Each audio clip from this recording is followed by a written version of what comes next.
آج کی اس کلاس میں مطالعہ کریں گے بچوں ہماری درسی کتاب جان پہچان کے سبق نمبر 5 کا، جس کا عنوان ہے غزل، جو میر تقی میر کی غزل ہے۔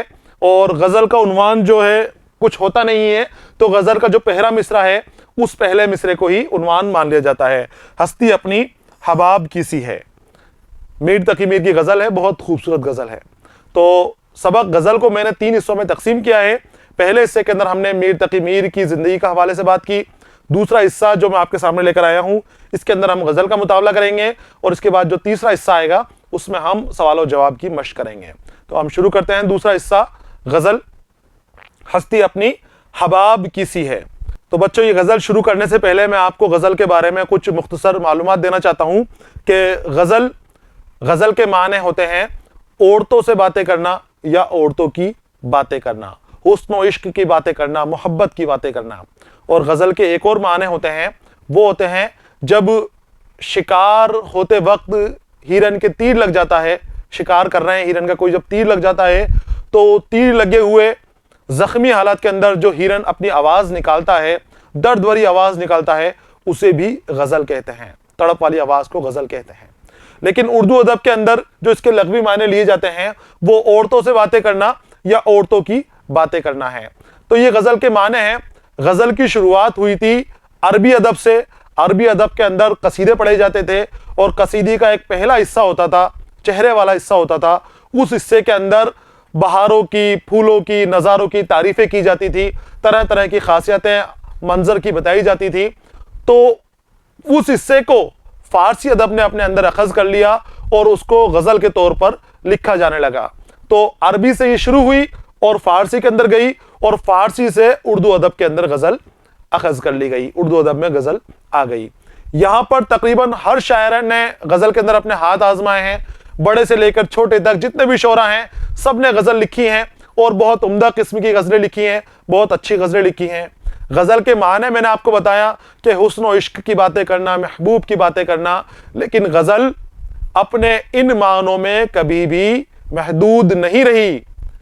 غزل کے معنی صرف یہی نہیں ہے کہ حسن و عشق کی باتیں کرنا، کہ اس میں حسن و عشق کی باتیں ہوں گی، اس میں خواتین کی باتیں ہوں گی، نہیں، اس کا موضوع بہت وسیع ہے۔ ہر طرح کے موضوعات کے اوپر غزل لکھی جاتی ہے، ہر طرح کے ٹاپکس کا غزل کے اندر استعمال کر لیا جاتا ہے۔ جو بھی شاعر کو لگتا ہے کہ اس کے اوپر غزل لکھنا ہے وہ غزل لکھتا ہے۔ غزل جو موضوع ہے، موضوع کی کوئی قید نہیں ہے، جو چاہے موضوع شاعر لے سکتا ہے۔ ساتھ ہی غزل کی خاصیت یہ ہوتی ہے بچوں کہ غزل کا ہر شعر اپنا جدا گانا معنی رکھتا ہے، جدا گانا مطلب رکھتا ہے۔ ہر شعر کا الگ مفہوم ہے، ہر شعر کا الگ مضمون ہے۔ دیکھیے آپ کو یہ شعر نظر آ رہا ہے، ایک شعر یہ ہے، ایک شعر بنتا ہے 2 مصروں سے مل بن کر۔ کتنے مصرے ہوتے ہیں ایک شعر میں؟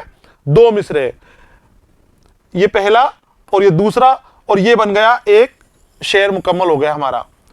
ایک شعر سے مل کر، 2 مصروں سے مل کر ایک شعر بنتا ہے، اور ہر شعر کا، یعنی کہ یہ جو دوسرا شعر ہے اس کا پہلے شعر سے کوئی تعلق نہیں ہے سوائے ردیف اور قافیہ کے۔ ردیف اور قافیہ کیا ہیں وہ بھی میں آپ کو بتاؤں گا ابھی، لیکن آپ کو یہ دیکھنا ہے کہ ان دونوں شعروں کا معنی کے اعتبار سے، مفہوم کے اعتبار سے کوئی تعلق نہیں ہے۔ یہ کچھ اور بات کہے گا شعر تو یہ کچھ اور کہیں اور ہی چلا جائے گا، اس کے معنی کچھ اور ہی ہوں گے، اور جو اگلا ہے یہ بھی کچھ اور معنی دے گا۔ یعنی کہ غزل کا ہر شعر اپنا الگ مضمون رکھتا ہے، الگ مفہوم رکھتا ہے، اس کے جداگانہ معنی ہوتے ہیں، یہ ایک دوسرے سے جڑے ہوئے نہیں رہتے ہیں۔ جب ہم نظم پڑھیں گے تو میں آپ کو نظم کی تعریف بتاتے وقت سمجھاؤں گا، یا بتا دوں گا میں آپ کو اس وقت، کہ جب نظم ہے اس کے ہر شعر آپس میں جڑے ہوئے رہتے ہیں، سارے اشعار جڑے ہوئے ہیں، سارے بند جڑے ہوئے ہیں، ایک کے معنی سے دوسرا نکلے گا، دوسرے کے معنی سے تیسرا نکلے گا۔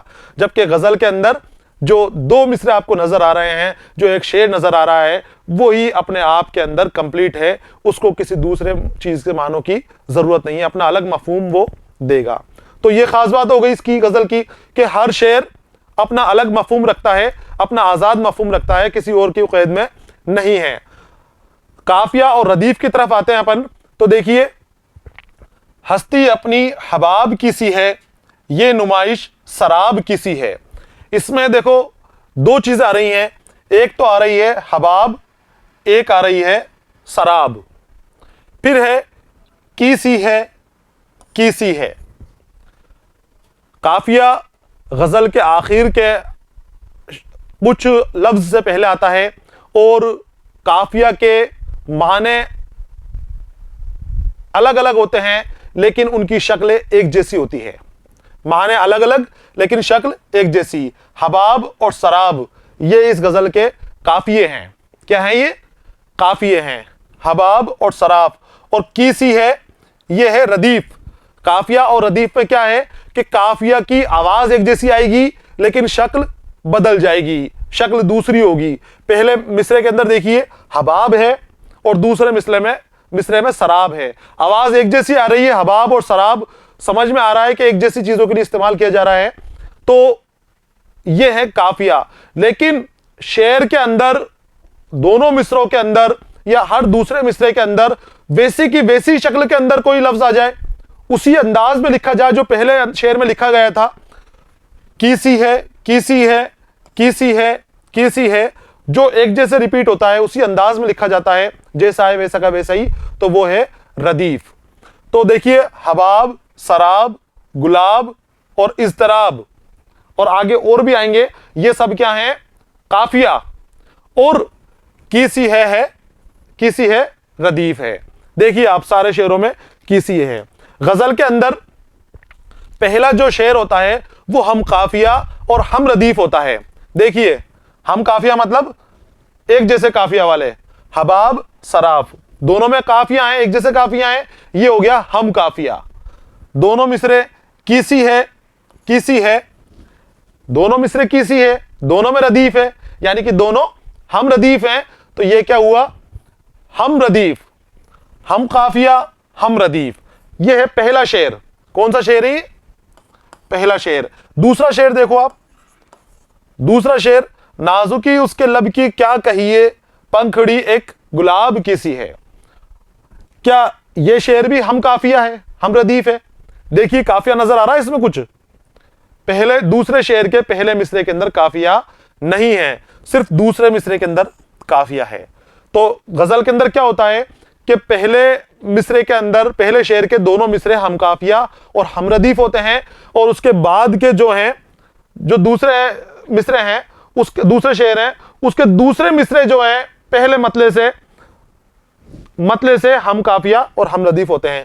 اب مطلع میں نے لفظ بتایا، مطلع کیا ہے؟ غزل کے پہلے شعر کو مطلع کہتے ہیں۔ غزل کے پہلے شعر کو کیا کہتے ہیں؟ مطلع کہتے ہیں۔ تو بچوں مطلع کیسے پہچانو گے تم لوگ؟ مطلع پہچاننے کے لیے ضروری ہے کہ مطلع کے دونوں شعر ہم قافیہ اور ہم ردیف ہونے چاہیے۔ تو پہلا شعر ہم قافیہ ہم ردیف ہے تو یہ مطلع ہے۔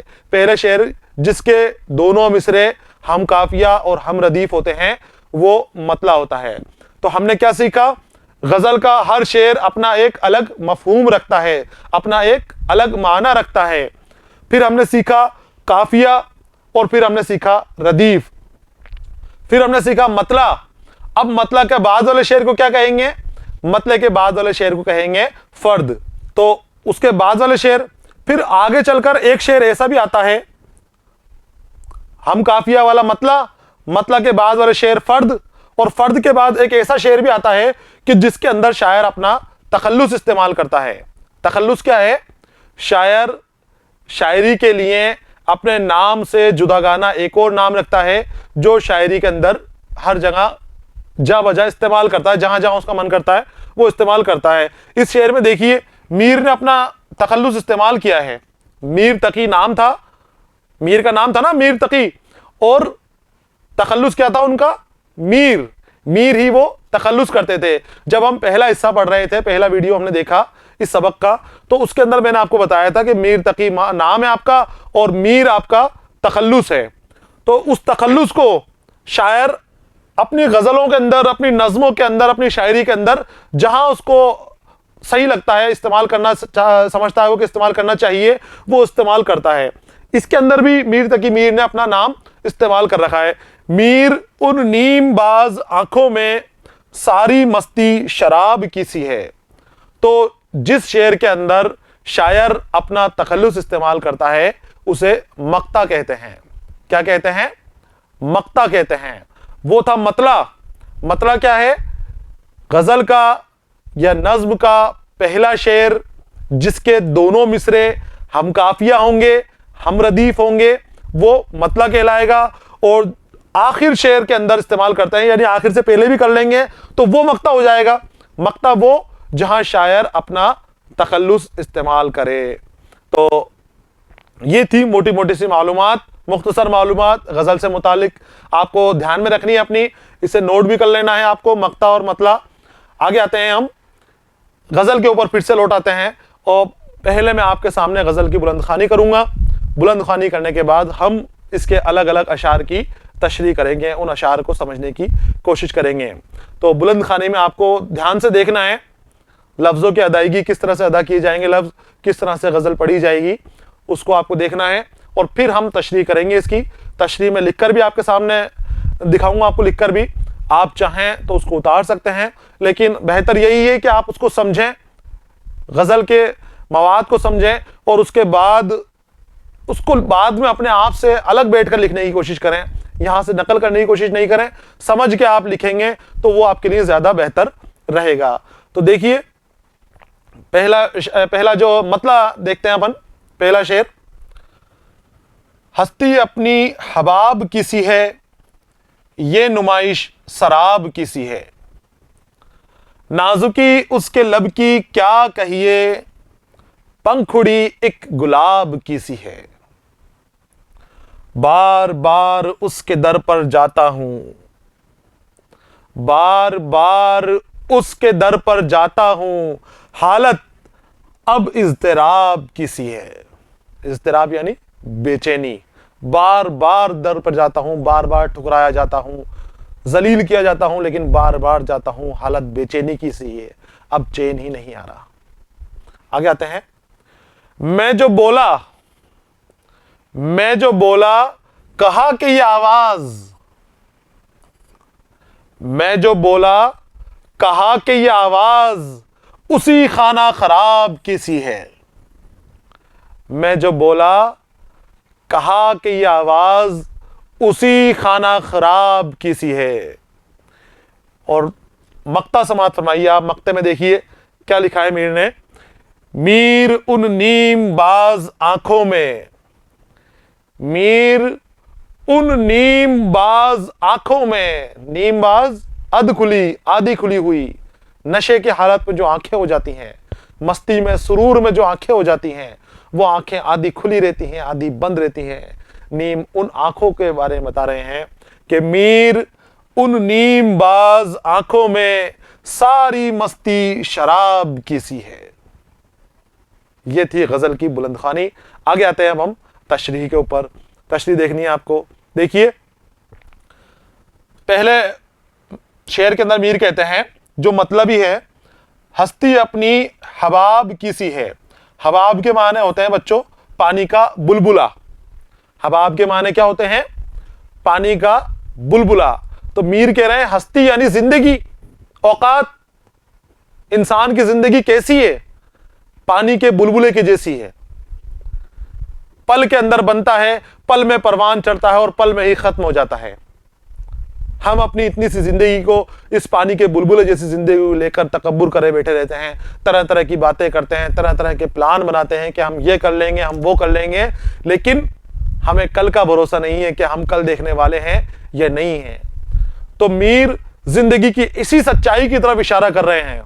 وہ کہتے ہیں کہ انسان خوب بھاگے دوڑی کر رہا ہے، خوب جستجو کر رہا ہے، لگاتار کچھ نہ کچھ حاصل کرنے کی کوششیں کر رہا ہے، لیکن اس کو اپنی زندگی کی سچائی پتہ نہیں ہے. وہ اپنی زندگی سے غافل ہو چکا ہے.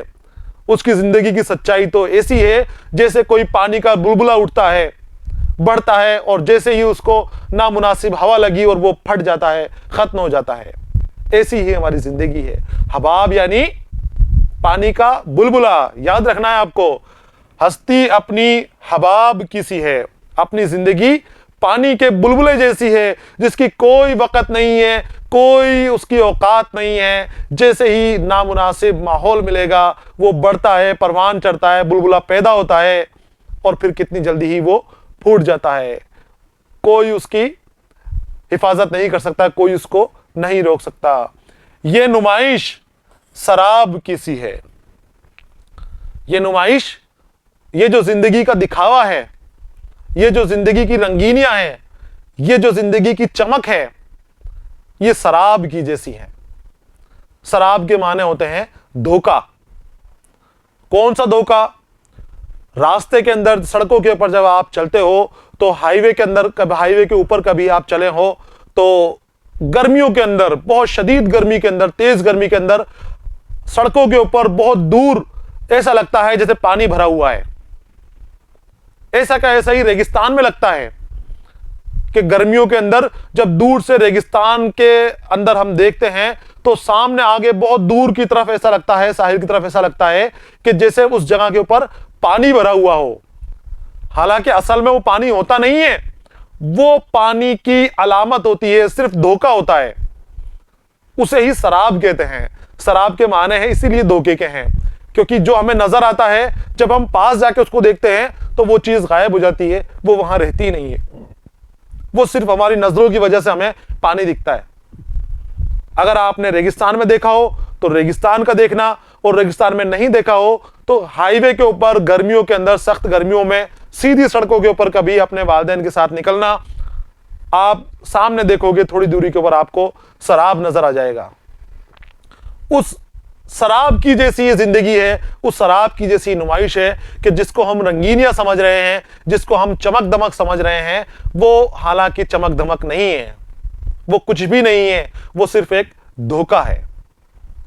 کہ جب ہمیں اس کو حاصل کرنے کا وقت آئے گا, جب لگے گا کہ آپ اس کو پا سکتے ہو, تو وہ آپ کی زندگی بلبلے کی طرح ہے. وہ دھوکے کو پار کرنے کے لیے آپ جاؤ گے, اسی میں آپ کی زندگی ختم ہو جائے گی. تو میر کہتے ہیں کہ ان دنیا داری کے چکروں سے چھوڑیے, اپنے رب سے لو لگائیے, رب کی طرف اپنا دھیان کیجئے, توجہ کیجئے پروردگار کی طرف. وہ سچا مالک ہے, سچا خالق ہے, وہ پالنے والا ہے. ان دھوکہ دڑیوں سے دور رہیے, ان دھوکوں سے دور رہیے, یہ جھوٹی رنگینیوں سے دور رہیے, دنیا داری سے دور رہیے. یہ صوفیانہ شعر ہے میر تقی میر کا, بہت خوبصورت شعر ہے. پھر دیکھیے ایک بار, ہستی اپنی حباب کسی ہے, یہ نمائش سراب کسی ہے. اب تشریح میں نے آپ کے سامنے لکھی ہے, اس کو تشریح کو آپ کو لکھ لینا ہے, اور کوشش یہ کرنی ہے کہ ایک بار پڑھ لو اس کو, یا میں نے سمجھایا اس کے بعد آپ خود علیحدہ بیٹھ کر یا ویڈیو پوز کر کر لکھنے کی کوشش کرو, تو جس سے آپ کو ذہن میں اچھی طرح پیوست ہو جائے گی. اس شعر میں میر زندگی کی حقیقت پر روشنی ڈالتے ہوئے کہتے ہیں کہ انسان کی زندگی بڑی مختصر ہے. ایک بلبلے کے مانند ہے جو پل میں پیدا ہوتا ہے, پروان چڑھتا ہے, اور پل بھر میں ہی وہ ختم ہو جاتا ہے. اس کی ساری نمائش اور رنگینی سراب کی مانند ہے, یعنی دھوکا ہے. اور سراب وہ جو ہوتا ہے, نظر آتا ہے, لیکن واقع میں ہوتا نہیں ہے. آپ کو پانی نظر آ رہا ہے, دور سے آپ دیکھ رہے ہو کہ ہاں پانی ہے, ہم پیاس بجھا سکتے ہیں, آپ پریشان ہو کے تھک ہار کے اس کے پاس جاؤ گے, لیکن وہاں پر کچھ بھی نظر نہیں آئے گا. اسے ہی سراب کہتے ہیں, وہ دھوکا ہے. تو ہستی یعنی وجود یا زندگی, حباب یعنی بلبلا, اور نمائش یعنی دکھاوا, مراد دنیا. یہ دنیا کے پیچھے جاؤ گے تو یہ دنیا سے تمہیں کچھ حاصل ہونے والا نہیں ہے. یہ دنیا ایک دھوکا ہے, دھوکے کی طرح ہے دنیا, کہ تم جاؤ گے تو پھر کچھ اور نظر آنے لگ جائے گا, کہیں اور جاؤ گے تو کچھ اور نظر آئے گا. تو اس سے اچھا یہ ہے کہ اپنے رب سے لو لگاؤ, اور جو ہے اسی کے اندر سکون سے رہو, اسی کے اندر صبر سے کام لو. آگے آتے ہیں اگلے شعر کی طرف. یہ بہت خوبصورت شعر ہے, اور تشبیہ ایک صنعت ہے جس کے اندر, تشبیہ صنعت کے اندر کیا ہوتا ہے, ایک چیز کی دوسری چیز سے برابری کی جاتی ہے, اس کا صنعت کا استعمال کیا گیا ہے. دیکھیے, نازکی اس کے لب کی کیا کہیے, نازکی اس کے لب کی کیا کہیے, پنکھڑی ایک گلاب کی سی ہے. اب میر تقی میر اپنے محبوب کے ہونٹوں کی تعریف کر رہے ہیں. وہ کہہ رہے ہیں کہ اس کے ہونٹ اتنے نازک ہیں کہ کیا کہیے, کچھ کہنا نہیں ہے. بہت نازک ہونٹ ہیں, بہت خوبصورت ہونٹ ہیں, اور ان کی خوبصورتی کا عالم یہ ہے, اتنے نازک ہیں کہ جیسے گلاب کی پنکھڑی نازک ہوتی ہے, ہاتھ لگا دو تو وہ خراب ہو جاتی ہے گلاب کی پنکھڑی, اگر اس کو دبا دو تو اس میں دراڑیں پڑ جاتی ہیں، پھٹ جاتی ہے، خراب ہو جاتی ہے، اسی طرح گلاب کی پنکھڑیوں جیسے میر نے اپنے محبوب کے ہونٹ بتائے ہیں۔ تو اس کے اندر ہونٹوں کو یعنی لبوں کو گلاب کی پنکھڑی جیسا نازک بتایا گیا ہے، گلاب کی پنکھڑی کے جیسا نازک بتایا گیا ہے۔ کس کو بتایا گیا ہے؟ ہونٹوں کو۔ تو اس کے معنی یہ ہیں کہ ہونٹوں کو گلاب کی پنکھڑی سے تشبیہ دی گئی ہے، گلاب کی پنکھڑی سے برابری کی گئی ہے۔ یہ صنعت تشبیہ ہے جس کا ہم آگے وسیع مطالعہ کریں گے، لیکن آپ کو اس شعر کو سمجھ لینا ہے کہ صنعت تشبیہ اس شعر کے اندر ظاہر ہے کہ لبوں کو گلاب کی پنکھڑی جیسا بتایا گیا ہے۔ اور کیوں بتایا گیا ہے؟ نازکی کی وجہ سے بتایا گیا ہے۔ جس طرح گلاب کی پنکھڑیاں نازک ہوتی ہیں، اسی طرح میر کے محبوب کے ہونٹ بھی، لب بھی نازک ہیں۔ تشریح دیکھیے اس کی۔ اس بند میں شاعر محبوب کی خوبصورتی کا تذکرہ کر رہا ہے، اور ہونٹوں کا نازک ہونا خوبصورتی کی دلیل ہے، تو شاعر محبوب کے ہونٹوں کے گلاب کی پنکھڑیوں جیسا نازک قرار دیتے ہوئے کہتا ہے کہ میرے محبوب کے ہونٹ اتنے نرم و نازک ہیں کہ ان کا بیان مشکل ہے۔ نازکی ان کی کیا کہیے، یعنی بیان کرنا مشکل ہے، اتنے نازک ہیں، اتنے کمزور اس کے، اتنے خوبصورت اس کے لب ہیں کہ کوئی بیان اس کے لب کا نہیں کیا جا سکتا، نزاکت کے بارے میں کچھ نہیں کہا جا سکتا، تعریف ہی نہیں کی جا سکتی، مثال نہیں دی جا سکتی۔ صرف یہ کہا جا سکتا ہے کہ گلاب کی پنکھڑی دیکھ لیجیے آپ تو، اور ان کے پاس کوئی لفظ بچے نہیں میر کے پاس، تو کہتے ہیں کہ نازکی کیا کہیے پنکھڑی گلاب کی سی ہے۔ آگے آتے ہیں اگلے شعر کی طرف۔ اس شعر میں میر کہتے ہیں کہ بار بار اس کے در پہ جاتا ہوں، بار بار اس کے در پہ جاتا ہوں، حالت اب اضطراب کی سی ہے۔ اضطراب یعنی بے چینی، سکون نہ ملنا، اطمینان نہ ملنا۔ تو میر کہتے ہیں کہ محبت کے اندر میں ناکام ہوا ہوں، مایوس ہوا ہوں، رسوا ہوا ہوں، لیکن پھر بھی میری بے چین دل کہتا ہے کہ محبوب کے در کے اوپر چل۔ وہ مجھے بار بار محبوب کے در کے اوپر لے کر جاتا ہے۔ میرا بے چین دل تڑپتا ہے، روتا ہے، اور میں پریشان ہو کر، بے چین ہو کر محبوب کے در پہ جاتا ہوں۔ حالانکہ مجھے وہاں بھی ناکامیاں ملتی ہیں، محرومیاں ہی میرے نصیب میں لکھی ہوئی ہیں، کچھ مجھے صلہ نہیں ملتا محبت کا، لیکن بے چینی کی وجہ سے مجھے بار بار اس کے در پر جانا پڑتا ہے۔ بار بار جاتے ہیں اور بار بار ناکام ہو جاتے ہیں۔ تشریح دیکھیے اس کی۔ اس شعر میں میر فرماتے ہیں کہ میری بے قراری اور بے چینی اس قدر بڑھ گئی ہے کہ مایوسیوں اور ناکامیوں کے باوجود میں بار بار محبوب کے در پر جاتا ہوں اور اپنی بے چینی میں کمی کرنے کی کوشش کرتا ہوں، لیکن کامیاب نہیں ہو پاتا ہوں۔ بار بار کوشش کرتا ہوں، بار بار کیوں؟ کیونکہ ناکام ہوتے رہتے ہیں ہر بار، اس لیے پھر دوبارہ جاتے ہیں، پھر ناکام ہو گئے، پھر دوبارہ جاتے ہیں۔ تو دل کہتا ہے کہ نہیں جانا چاہیے، رسوا ہونے سے بہتر یہ ہے کہ اپنے یہاں پر گھر میں بیٹھ جاؤ۔ بار بار ذلت اٹھانی پڑتی ہے، ذلیل ہو کر بار بار آ جاتے ہیں، لیکن سکون سے بیٹھتے نہیں ہیں، پھر دل بے چین ہو جاتا ہے۔ حالت اب اضطراب کی سی ہے، بے چینی کی سی حالت ہو جاتی ہے، پریشانی کی سی حالت ہو جاتی ہے کہ پھر دوبارہ لوٹنے کی کوشش کرتے ہیں، پھر دوبارہ جاتے ہیں، کیا پتہ اب ترس آ جائے، اب مجھ سے کچھ بات کر لے، اب میرے ساتھ بیٹھ جائے۔ تو حالت اب اضطراب کی سی ہے۔ آگے آتے ہیں اگلے شعر کی طرف۔ اگلے شعر میں میر کہتے ہیں کہ میں جو بولا، اب محبوب کی طرف سے بول رہے ہیں، کہا کہ یہ آواز اسی خانہ خراب کی سی ہے۔ میں جو بولا، کچھ باتیں کر رہے تھے، پردے کے اندر تھے، سامنا نہیں ہوا تھا، میں جو بولا تو میری آواز ان کے کانوں کے اندر گئی، جو میں بول رہا تھا انہوں نے سن لیا، اور سنتے ہی مجھے فوراً پہچان لیا۔ لیکن پہچانا کیسے؟ کہ یہ آواز اسی خانہ خراب کی سی ہے۔ خانہ خراب جس نے اپنا گھر برباد کر دیا ہو، جس نے اپنا آپ کو برباد کر دیا ہو۔ یہاں عاشق کو خانہ خراب کہا گیا ہے کیونکہ عاشق نے محبت کے اندر اپنے آپ کو تباہ و برباد کر لیا، اپنے آپ کو غرق کر لیا۔ تو میر اپنے آپ کو خانہ خراب کہہ رہے ہیں، اپنے آپ کو برباد کہہ رہے ہیں، اپنے آپ کو ناکام عاشق کہہ رہے ہیں۔ وہ کہتے ہیں کہ بیٹھے ہوئے تھے کہیں اس کے در پہ، بیٹھے ہوئے تھے کہیں اور بیٹھے ہوئے تھے، پردہ تھا بیچ میں، سامنا نہیں ہوا تھا،